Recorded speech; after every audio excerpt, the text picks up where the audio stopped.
নমস্কার বন্ধুরা, আমার হেলদি অ্যান্ড টেস্টি চ্যানেলে আপনাদের সবাইকে স্বাগত।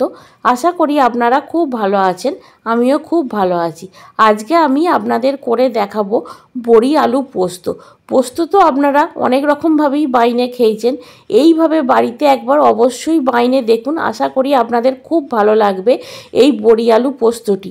আর ভালো লাগলে আমার চ্যানেলটিকে অবশ্যই লাইক, শেয়ার আর সাবস্ক্রাইব করে দেবেন। তাহলে চলুন দেখে নিই আমি কিভাবে এই বড়ি আলু পোস্তটা রান্না করি।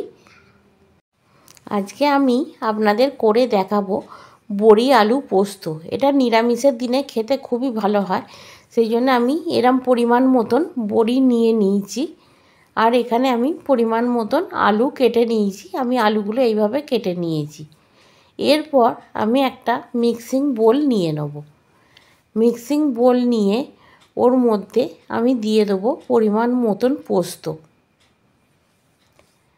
আর এখানে আমি দিয়ে দেবো 3টে শুকনো লঙ্কা। দিয়ে পরিমাণ মতন জল দিয়ে এটা আমি খুব মিহি করে একটা পেস্ট বানিয়ে নেব। এইভাবে পোস্তটা আমি খুব ভালো করে মিহি করে একদম বেটে নিয়েছি। এরপর গ্যাসের মধ্যে কড়াই বসে তাতে আমি পরিমাণ মতন সর্ষের তেল দিয়ে দেবো। সর্ষের তেলটা গরম হয়ে গেলে ওর মধ্যে আমি বড়িগুলোও দিয়ে দেবো। দিয়ে বড়িগুলো হালকা আঁচে ভালো করে নাড়াচাড়া করে লাল লাল করে ভাজা ভাজা করে নেব। খুব ভালো করে নাড়াচাড়া করে বড়িটা আমি একদম লাল লাল করে ভেজে বড়িগুলো আমি তুলে নেব।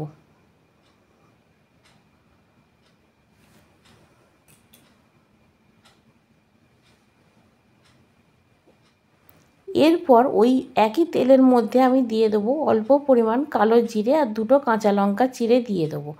দিয়ে আমি আলুগুলো দিয়ে দেবো। আলুগুলো ভালো করে নাড়াচাড়া করে আমাকে লাল লাল করে ভাজা ভাজা করে নিতে হবে। খুব ভালো করে আলুগুলো নাড়াচাড়া করে আমি লাল লাল করে ভাজা ভাজা করে নেব। এইভাবে আলুগুলোকে নাড়াচাড়া করে আমি ভাজা ভাজা করে নেব। ভাজা ভাজা হয়ে গেলে ওর মধ্যে পরিমাণ মতো নুন দিয়ে দেবো। নুনটা দিয়েও আলুটা খানিকটা ভালো করে ভাজা ভাজা করে নেব।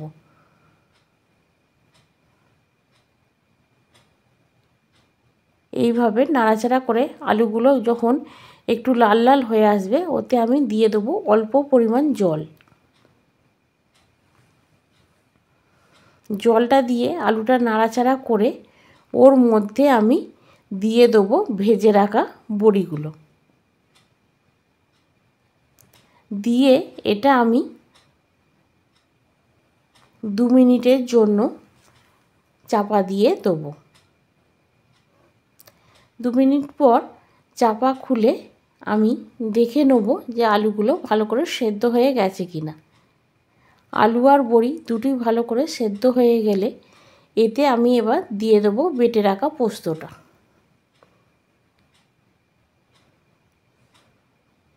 বেটে রাখা পোস্তটা আমি দিয়ে আবারও আলুটা আর বড়িটা নাড়াচাড়া করে নেব।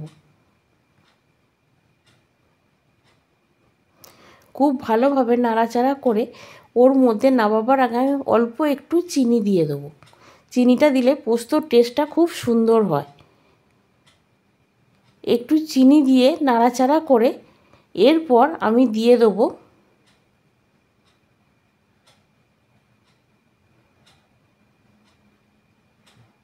এইভাবে নাড়াচাড়া করে শুকিয়ে নিয়ে আমি সর্ষের তেল অল্প একটু কাঁচা সর্ষের তেল ছড়িয়ে 2-4 বার নাড়াচাড়া করে নেব। তাহলেই রেডি হয়ে যাবে আমার বড়ি আলু পোস্ত।